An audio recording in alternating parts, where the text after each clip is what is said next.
Fala pessoal, tudo bem? Sejam muito bem-vindos aqui ao nosso canal e nesse vídeo de hoje a gente vai comentar um pouquinho sobre esse jogo envolvendo Cruzeiro e Flamengo lá no Mineirão pela rodada 7 do Brasileirão. O Cruzeiro conseguiu aí finalmente, parece que acertar o time, né? O Leonardo Jardim fez uma boa atuação, foi um bom jogo do Cruzeiro, jogou bem melhor que o Flamengo e conseguiu ali a vitória no finalzinho do jogo com o gol do Gabigol e marcando contra o seu ex-clube. Vamos conversar um pouquinho sobre esse jogo, mas antes disso, se você gosta desse tipo de conteúdo, se inscreva aqui no nosso canal, deixe seu like, isso ajuda bastante aqui no nosso trabalho.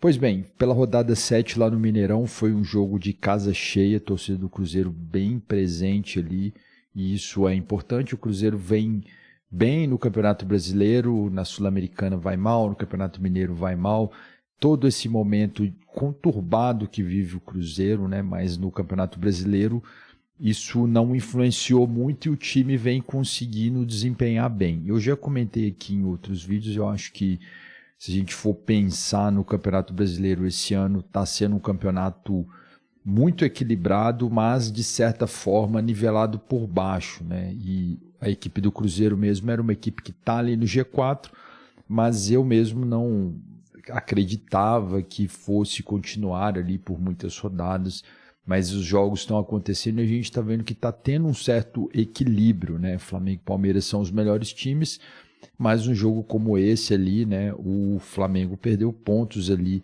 para o Cruzeiro jogando no Mineirão.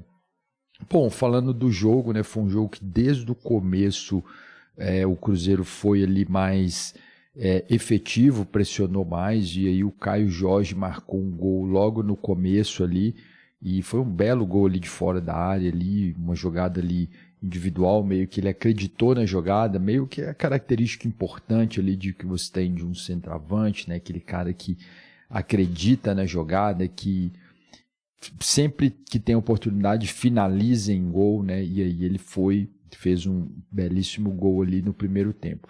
E ali o Cruzeiro já vinha melhor, só que no finalzinho ali do primeiro tempo o Arrascaeta acertou um golaço, né?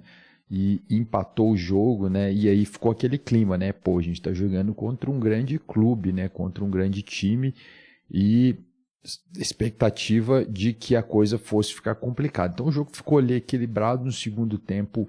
No finalzinho teve um pênalti a favor do Cruzeiro e aí o Gabigol converteu, fazendo 2-1 ali, já não dava mais tempo para nada, já estava com mais de 50 minutos, garantindo a vitória ali do Cruzeiro. Bom, eu vou colocar aqui na tela a escalação do Cruzeiro e também vou comentar rapidamente sobre o Flamengo, mas vou tentar focar mais aqui no Cruzeiro. E aí o que a gente vê e que chamou muito a atenção foi que o Leonardo Jardim barrou os dois principais jogadores ali do Cruzeiro durante os últimos jogos. A gente teve toda a polêmica da saída do Dudu, né, que provavelmente vai assinar com o Atlético Mineiro, não faz mais parte ali do elenco do Cruzeiro, já rescindiu o seu contrato. E ali teve um determinado momento que ele vetou os dois, colocou os dois jogadores no banco, né? E isso gerou uma certa repercussão, um certo incômodo, principalmente por causa dos jogadores, né? O Dudu foi um dos que reclamaram, e também teve um certo bafafá na imprensa, todo mundo comentando, né? Não é para menos, são jogadores ali vindos a peso de ouro, né? Caras que foram contratações para serem ali os principais jogadores, só que a coisa não estava de fato acontecendo. Então, acho que o Leonardo Jardim teve um papel importante ali de vetar esses jogadores. E finalmente a gente está vendo que o time está começando a ter uma cara, né? Está começando a aparecer ali um time que vai competir alguma coisa, né? Há muito tempo eu não vi o Cruzeiro jogando assim dessa maneira, de forma bem consistente, né? Que você vê ali que realmente tem uma espinha dorsal de um time, né? Talvez o último time ali que a gente viu mais competitivo foi o time do Fernando Seabra, né? E às vezes o resultado não vinha, ele foi demitido, né? Chegou o Fernando Diniz, mas agora acho que o Leonardo Jardim está conseguindo montar um time. Parece ser um bom treinador, né? Eu não conheço muito o trabalho dele, parece que ele já fez um bom trabalho também no Bordeaux da França, né? Acho que foi até campeão francês também. Então, assim, tem uma certa bagagem, é um bom treinador. Então, esse veto aí do Gabigol marcou muito, né? Então, ele colocou ali o Cássio, Fagner, Fabrício, Bruno. Achei essa dupla aqui, principalmente ali jogando na direita ali, bem sólida, né? O Fabrício Bruno fez um bom jogo, né? Ele era um cara que, quando começou lá no Flamengo, né? Acho que ele começou a carreira, na verdade, no Cruzeiro, mas se destacou para o cenário nacional lá jogando no Flamengo, né? Fez grandes atuações ali no Flamengo, e no Cruzeiro ainda não tinha jogado bem, mas é um bom jogador, né? Então ele fez um grande jogo, né? Principalmente aqui o Fagner e o Fabrício Bruno, uma consistência boa ali na defesa, né? O Flamengo teve dificuldades ali para entrar pela esquerda, né? Não conseguia criar muitas jogadas ali. E ali Vilauba e Kaique formando essa linha de defesa. Depois o Lucas Romero e o Lucas Silva, né? Esse Lucas Romero aqui sempre muito brigador, né? Ele sempre participa muito dos jogos, né? Um cara que disputa muito ali no meio campo, né? Às vezes ali numa jogada que o time adversário vai cobrar rápido a falta, você vê que ele está ali na frente. Então é um cara que movimenta bastante ali no meio campo e cria ali dificuldades para o adversário, né? Um cara que sempre briga muito. Acho que não é um craque, né? Mas ele tem essa característica. O Lucas Silva, que é já um velho conhecido da torcida do Cruzeiro, então voltando a atuar, ele estava no banco também. E ali na frente a gente tem o Christian, Matheus Pereira e o Wanderson, né? Essa posição aqui do Christian foi onde ele tirou o Dudu, né? E isso deu muito certo, né? Principalmente naquele jogo contra o Vasco. Acho que foi a primeira vez que jogou dessa maneira, né? Com o Christian ali nessa posição que o Dudu jogava. E na frente o Caio Jorge ali jogando como centroavante avançado. Então acho que deu muito certo esse time aí, né? Essa formação aí do Leonardo Jardim, mostrando que realmente é um bom treinador e está começando a dar uma cara para o time do Cruzeiro. Acho que o Cruzeiro fez boas contratações aí no começo do ano e tal, só que até então não tinha acontecido, né? Você via que o time não conseguiu montar ali um esquema que fizesse esses jogadores ali darem o seu melhor, né? Então foi muito interessante essa forma aí, e essa vitória aí foi uma vitória da consagração aí pelo menos assim nesse início de temporada, né? Para a sequência do trabalho do Leonardo Jardim. Acho que é importante uma vitória contra um grande adversário. Bom, só comentando aqui a escalação também rapidamente do Flamengo, né? Foi o Rossi no gol, fez grandes defesas, foi importante, né? Ali para segurar ali até o final o empate, né? No pênalti ali, ele ainda defendeu o pênalti, né? E que o Gabigol bateu, fez uma grande partida o Rossi. Ali o Wesley, Léo Ortiz, Léo Pereira, Alexandro, De La Cruz, Pulgar, mais avançado Gerson, Arrascaeta, Everton e o Pedro. O Arrascaeta até ensaiou fazer uma grande partida no começo ali do primeiro tempo. Ele fez umas jogadas, parecia que ia fazer um grande jogo, né? O Arrascaeta, ele é aquele cara, vamos dizer assim, inconsistente, né? Não é todo jogo que ele faz uma grande partida, mas tem algumas partidas que ele joga realmente acima da média, né? Um cara que tem muito talento ali jogando com a bola, e esse não foi um jogo que ele fez uma grande partida, né? Então, teve essa característica aí o Flamengo, né? Também não foi uma grande atuação. Aí o destaque também o Bruno Henrique, né? Entrou no segundo tempo, tem toda a polêmica aí que envolve o nome dele, e o Pedro voltando, né?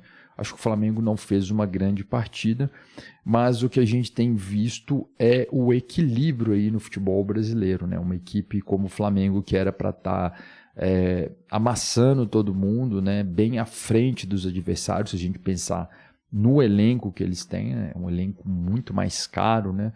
Mas na prática isso não está acontecendo, né? Então perdeu pontos ali para o Cruzeiro num jogo muito disputado. O Cruzeiro, por mais que esteja agora ganhando essa cara, né? Essa espinha dorsal aí de time, ainda é um time muito, muito ainda atrás do Flamengo, né? Em sequência, em jogadores e tudo mais. Bom, falando aqui também das estatísticas aqui rapidamente, o Cruzeiro chutou 17 vezes contra 6 do Flamengo, né? Chutes a gol 11-4, e a posse de bola aí maior do Flamengo, né? E os passes também, né? 60% de posse de bola contra 40% do Cruzeiro, e os passes o Flamengo fez 514 contra 344 do Cruzeiro. Então, o Cruzeiro chutou muito mais ao gol, né, do que o Flamengo. O Flamengo, apesar de ter mau posse de bola, não conseguiu ali finalizar. O Cruzeiro com uma defesa muito sólida, né? Então, realmente fez a diferença. Bom, para a gente finalizar aqui, vamos falar aqui da classificação rapidamente, depois dessa rodada 7. Acho que está praticamente aí finalizada, aí, acho que todos os times jogaram. Acho que falta o jogo do Atlético Mineiro, no momento que eu estou gravando esse vídeo, né? Domingo, na parte da noite aí, né? Depois das 8 horas da noite. E acho que é isso, né? O Atlético Mineiro, Juventude, né? Que vão jogar aí. Acho que é o jogo que está faltando. Bom, Palmeiras com 16 pontos, depois dessa derrota do Flamengo, ficou muito bom para o Palmeiras, né? Que venceu o seu jogo lá contra o Vasco. Flamengo continua com 14 pontos, segue na segunda colocação. O Bragantino tem 13 e o Cruzeiro continua ali no G4, vem muito bem no início de temporada e o Cruzeiro com 13 pontos aí agora, fechando esse G4. Aí a gente tem o Fluminense também com 13, Bahia com 12. Acho que esses 6 primeiros aí são clubes que vão disputar aí bastante aí. Aí tem o Ceará, que é uma grande surpresa, né? Mas eu acho que aqui depois o Corinthians, Internacional, São Paulo e Botafogo podem ser times aí que vão ali depois chegar mais à parte de cima da tabela. Só para a gente ver aqui, o Grêmio, ele está aqui já na 12ª posição com 8 pontos, né? E o Grêmio estava na zona de rebaixamento, né? O Atlético Mineiro está com 6 pontos, Vitória com 6 aqui na zona de rebaixamento. Então, assim, com uma vitória ali do Grêmio, ele já passou para a 12ª posição, né? Então, assim, ainda está muito disputado. A gente vê que esse ano a disputa vai ser equilibrada, né? Com os times aí oscilando bastante. E mesmo esses times aí que estão acima dos outros, aí, como Palmeiras e Flamengo, né? Que são atualmente os principais candidatos a títulos, vão ter muita dificuldade. Bom, essas aí foram as minhas impressões. Deixe aqui nos comentários aí sua opinião, o que você achou desse jogo. A grande vitória do Cruzeiro, gol do Caio Jorge e do Gabigol contra o time lá, que é um dos principais aí desse ano. Foi uma vitória para afirmar aí esse trabalho, esse bom trabalho do Leonardo Jardim, pelo menos aí nesse começo. Eu fico por aqui, um abraço a todos e até a próxima.